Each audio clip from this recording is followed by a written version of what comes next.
Buenos días a todos y todas. Primero mis disculpas por el retraso, agradeciendo la espera. En primer lugar, quiero agradecer la paciencia y la espera a la prensa nacional. Esta conferencia de prensa la hemos citado en atención a que hemos logrado computar o analizar una serie de datos que estábamos recogiendo, que venimos trabajando desde el 14 de junio, recordando, y antes en las protestas, pero recordando que el 14 de junio nosotros emitimos una alerta, un llamado de atención, lo que se llama en otros latitudes una alerta temprana, donde advertíamos, según información recibida de comuneros del área de Changuinola y otras áreas, que iba a haber situaciones o que era posiblemente situaciones de seguridad importantes. Es así como luego de activarse todo esto, hablamos con el mecanismo de prevención de la tortura, junto con la Defensoría, que es una de las únicas instituciones de la República de Panamá cuyas funciones se mantienen vigentes en los estados de emergencia, y es más, toman mayor importancia las funciones de la Defensoría y del mecanismo en los estados de emergencia. Gracias. El 23 de junio, oficiales de derechos humanos logran entrevistar a 71 personas. El 24, el mecanismo, junto con la Junta y el director de Protección de Derechos Humanos y mi persona, nos integramos a estas entrevistas visitando privados de libertad en Vancleave y en otros hospitales y otros lugares, perdón, de la provincia de Chiriquí. Así como intentamos ir vía terrestre hacia Bocas del Toro, sin lugar a la duda, y como saben, hicimos lo posible para poder pasar, hablamos con comuneros, hablamos en los retenes, sin embargo no pudimos llegar más allá vía terrestre.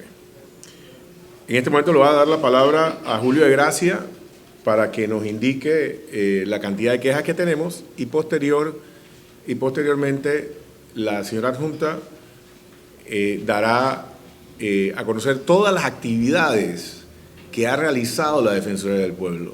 Sabemos, y luego cuando me toque nuevamente conversar con ustedes, sabemos que hemos sido objeto de críticas, pero muchas veces nosotros, y así se darán cuenta hoy, hemos trabajado bajo la sombra, hemos trabajado bajo el silencio, que no es cómplice, sino es para no revictimizar y poder generar la confianza debida para que las personas puedan hablar con nosotros. Así que, Julio, por favor.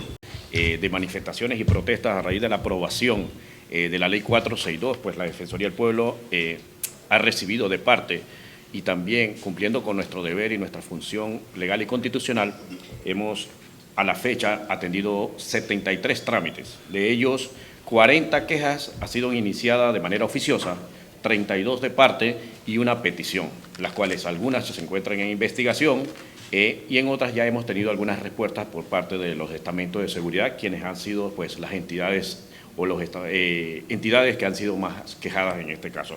Nosotros, dentro de los derechos que estamos supuestamente, y digo supuestamente, que es importante aclarar porque están en un proceso de investigación por parte de esta Institución Nacional de Derechos Humanos, está el derecho a la integridad personal por 37 derechos, el derecho al debido proceso, el derecho a la libertad, a la seguridad, el derecho a manifestarse, el derecho a la reunión.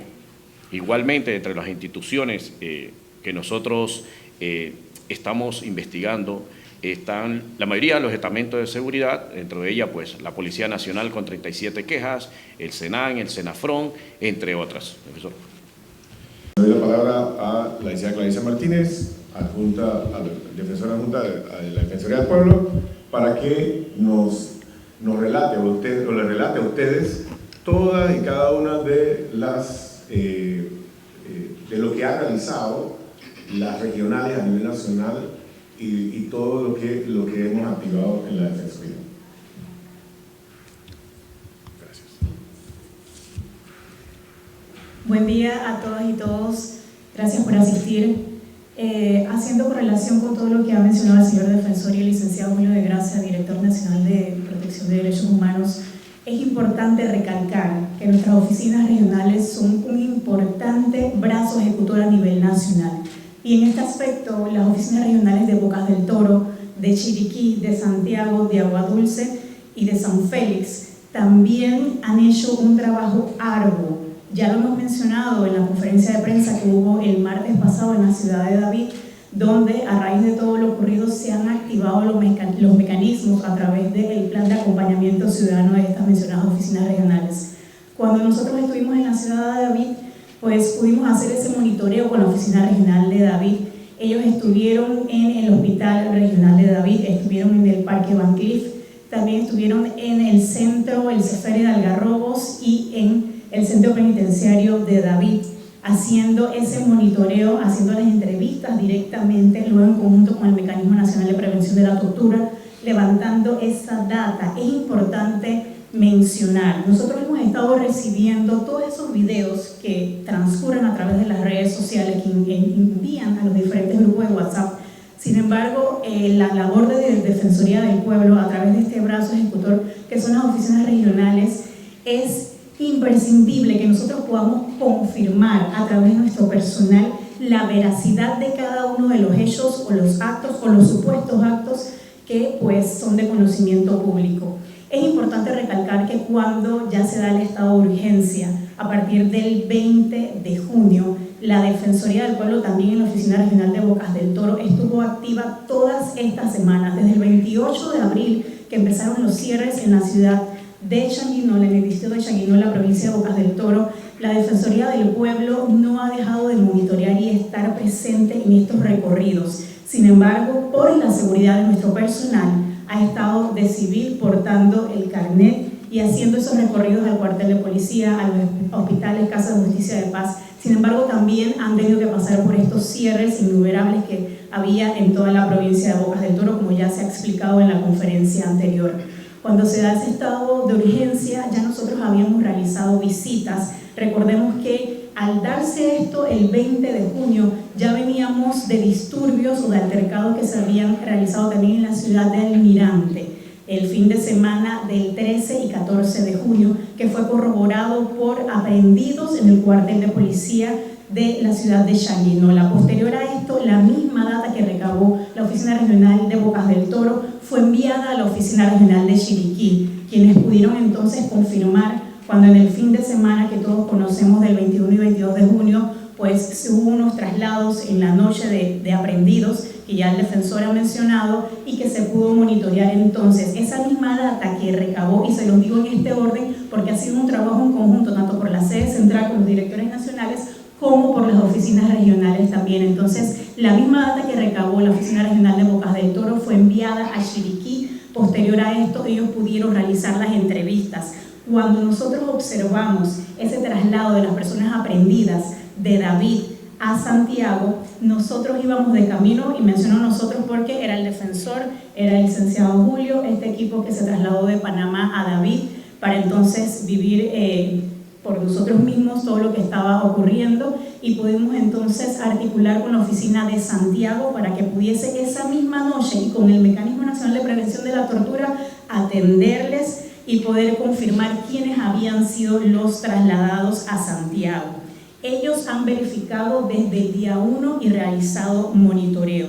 Ya cuando se ha levantado desde el 30 de junio, la Oficina Regional de Bocas del Toro estuvo en el hospital de Almirante, nuevamente en el cuartel de policías de Changuinola, que nosotros estuvimos también por allá ayer, y se ha hecho todo ese monitoreo tanto en los hospitales, viendo directamente a los heridos como a los aprehendidos. Es un trabajo en conjunto que se ha hecho para garantizar los derechos humanos tanto de las unidades o agentes de diferentes estamentos como de los aprehendidos, y asimismo poder obtener información para poder contactar a familiares que desconocían y sabíamos a través de redes sociales o de las mismas personas que se encontraban en estos lugares que recorrimos que pues no tenían conocimiento sus familiares que habían sido trasladados. Nosotros estuvimos directamente con una herramienta que se realizó aquí en Defensoría del Pueblo, levantando entrevistas en el Parque Van Cleef, en los hospitales de la ciudad de David, y esto continuó con las oficinas regionales de Coclé y también de Santiago. A la defensora de Junta, igual a Julio de Gracia, nosotros todo esto hemos utilizado herramientas tecnológicas que superaban más allá de la falta de comunicación, es decir, que trabajaban fuera de línea. Es por eso que nosotros no teníamos información enseguida, sino que había que esperar a que las personas llegaran a lugares donde tenían internet. A mí sí me gustaría nada más dar primero, antes de entrar a los datos, que sé que muchos están esperando, mandar un mensaje a las personas que están, un mensaje muy mediático en contra de la Defensoría. ¿Por qué no hemos hecho esto mediáticamente? Recordemos que nosotros tenemos que velar primero por la primacía del interés de la víctima, el riesgo de revictimización. No podemos salir a decir nombres, por eso que vamos a hablar ahorita son datos anónimos. Nosotros tenemos nombres, pero no podemos hacer públicos los datos. La instrumentalización del dolor, para nosotros es muy importante, y hago un alto aquí. Cuando los casos se convierten en espectáculo mediático, las víctimas pueden ser utilizadas como instrumento para agendas políticas, personales o institucionales, desplazando el foco de la reparación y la justicia, que eso es lo que nos interesa a nosotros, la no repetición y el resarcimiento de lo causado. Se pierde la importancia de la prudencia y de la confidencialidad, el acceso a la verdad. Nosotros es muy importante que las personas tengan la confianza hacia los oficiales de derechos y las oficiales de derechos humanos en hablar. Si nosotros salimos y mostramos sus rostros sin autorización, decimos sus nombres, vamos a perder credibilidad. Y lo más de 10.000 personas que se acercan al año a la Defensoría no van a confiar en nosotros. Y por eso tenemos una visibilidad controlada y consentida. Luego de esto, quiero indicar que en el contexto de la información que estamos dando, tal cual como dijo la licenciada Clarisa Martínez, mi director de Protección de Derechos Humanos, tenemos en materia de investigación de derechos humanos los indicios o elementos o circunstancias que sugieren razonablemente la existencia de una violación de derechos humanos. Y esto puede incluir, tal cual como dijo la licenciada Clarisa Martínez, testimonios de la víctima que hemos recogido, observaciones de campo, informes médicos, fotografías, videos y cualquier otro elemento de manera coherente, evidencia patrones o hechos que permitan inferir que una violación ha ocurrido. Y esto lo estamos haciendo hasta hoy en día, todavía que está la doctora de la Defensoría, el director de Atención Ciudadana, una psicóloga apoyando las personas que están en Bocas del Toro. Vamos a hablar hoy de 186 entrevistas, de las cuales hemos podido vaciar en nuestra herramienta tecnológica 104, que son las que vamos a referir ahora, y las que hemos, como dije, anonimizado, de las cuales voy a comenzar. Todas estas 104 situaciones se refieren a momentos de situación de estado de emergencia. Cabe destacar que lo que voy a continuar a indicar son las observaciones, las entrevistas y el informe preliminar del Mecanismo Nacional de la Tortura para la Prevención de la Tortura, Tratos Crueles e Inhumanos, que aquí me acompaña su director Fernando Wynn. Abusos típicos, detención arbitraria, 92 personas de las 104, es decir, 88.5%. Uso excesivo de la fuerza, golpes, esposamiento prolongado, posiciones dolorosas, aplicaciones de gas y otros, 101 personas, 97.1% de las personas que entrevistamos, de las 104 que hemos podido computarizar o meter en nuestro sistema. Tratos crueles e inhumanos, 99 personas, coacción para obtener confesiones a familiares y con amenazas a familiares y demás, 26 personas. Vigilancia en registros corporales indebidos, 19 personas. Negación de atención médica, 78 personas. Frecuencia absoluta, es decir, porcentaje de indicadores físicos que describe hematomas o posiciones dolorosas, 101 personas. Indicadores psicológicos, miedo persistente, pesadillas, aseveraciones que querían verme morir, 79 personas, es decir, 76% de los entrevistados. Personas que indicaron la ausencia de notificaciones de sus derechos o la falta de comunicación con sus familiares, 90 personas de las 104. Testimonios de traslado sin registro, y esto queremos hacer un alto. Nosotros estamos, y siempre lo estuvimos, por ahí hay un abogado indicando que ahora dijimos que hay que revolverlos a Changuinola. Nosotros siempre estuvimos en comunicación con el Ejecutivo, con la ministra de Gobierno, indicando que nos oponíamos, y con el director del sistema, que nos oponíamos a los traslados a Chiriquí, a Santiago y a Aguadulce. Aprovecho, Aguadulce es como todo el sistema que está mal, el sistema penitenciario, Aguadulce tiene una restricción por parte de SINAPROC, donde indica que no debe entrar ningún privado de libertad adicional. En este caso, 100 de los que hablamos, el 96%. Indicadores de relaciones de poder, es decir, menciones de abuso verbal, amenazas, represalias a familiares, 92. En este tema podemos decir que hay detenciones arbitrarias, uso de fuerza excesiva, trato cruel e inhumano, degradantes, coacciones para obtener confesiones, vigilancia de registros corporales, negación de atención física. En los testimonios podemos indicar que el 97% de las personas contienen descripciones detalladas de lesiones físicas. 76% expresó que tiene secuelas psicológicas. El 86% de testimonios, debido proceso. Todo esto, como les dije, son investigaciones sobre hechos ocurridos en Changuinola que siguen su curso. La complejidad del contexto, la dispersión geográfica, la cantidad de personas afectadas y el clima de violencia que hubo, saqueos y amenazas en las calles, obligaron, como dijo la defensora adjunta, a que la Defensoría del Pueblo, en pequeñas horas, priorizara en todo momento la seguridad de nuestro equipo, que aún así recabó información entre los comuneros, porque nuestro equipo vive y seguirá viviendo en Changuinola. Esta decisión no supone ninguna inacción, o no supuso ninguna inacción, sino una reafirmación que ninguna causa de derechos humanos puede desarrollarse a costa de la vida e integridad de quienes la defendemos.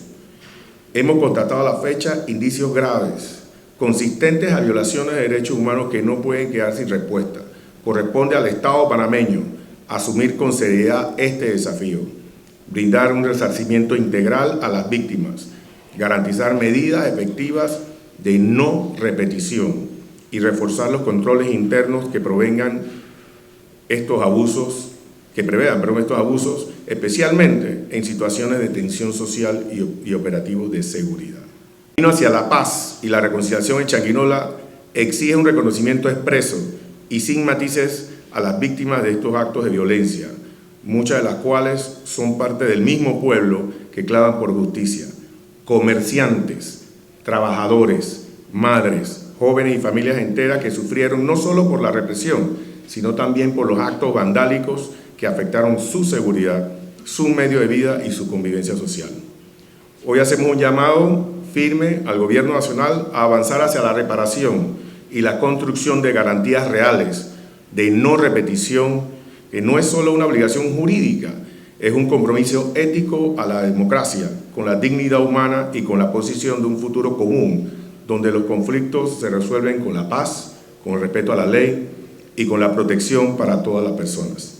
Desde la Defensoría del Pueblo, reiteramos que seguiremos acompañando a las víctimas, incluyendo a la población civil, investigando con rigor y actuando con la prudencia que exige este momento histórico. La verdad y la justicia no pueden ser sacrificadas en nombre de un espectáculo ni la inmediatez mediática. Deben construirse con responsabilidad, con seriedad y siempre al servicio de quienes han sufrido.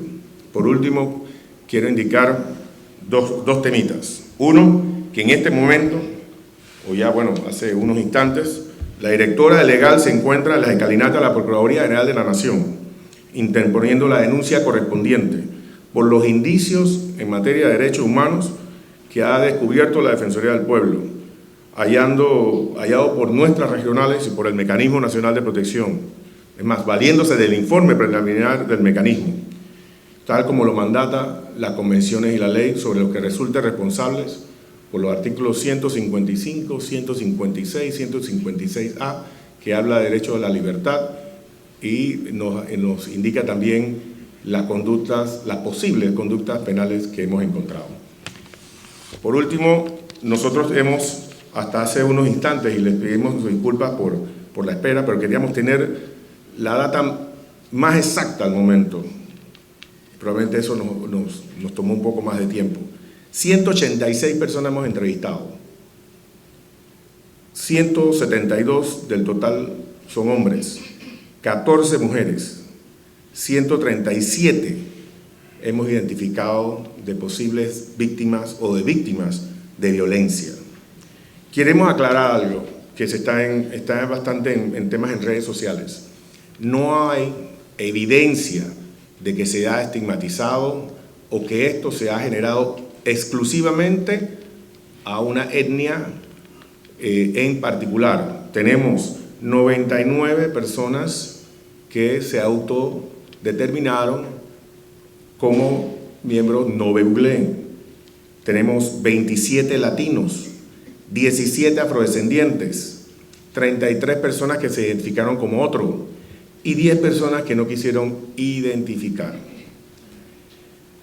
En los momentos que ocurrió, según las entrevistas hasta este momento, que ocurrieron las violencias contra ellos, indican 68 dijeron en ambos, ya sea en la detención o en el traslado.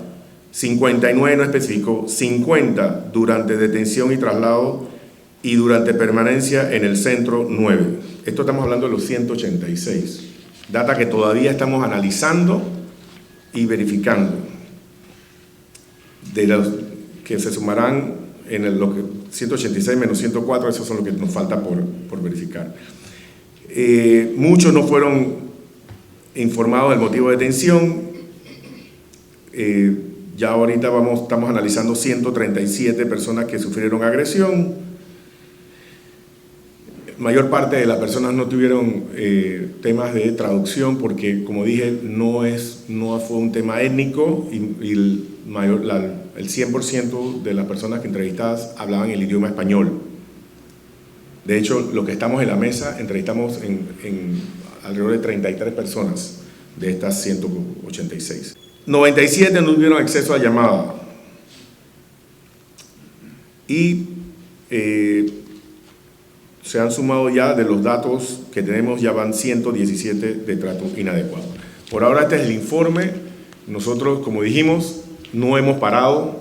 Se han realizado 5 misiones desde la sede, incluyendo 4 terrestres, 1 aérea, a través de nuestros propios recursos y sin utilizar los medios del Estado o del gobierno nacional, para evitar que se pudiera generar algún tipo de morbo y también, para poder ganarnos la confianza de la población, la cual sin lugar a duda ha perdido la confianza en entidades del Estado panameño, a razón de lo que ya relatamos y de lo que están viviendo o de lo que vivieron en esos días. Así que eso es todo, Yamil.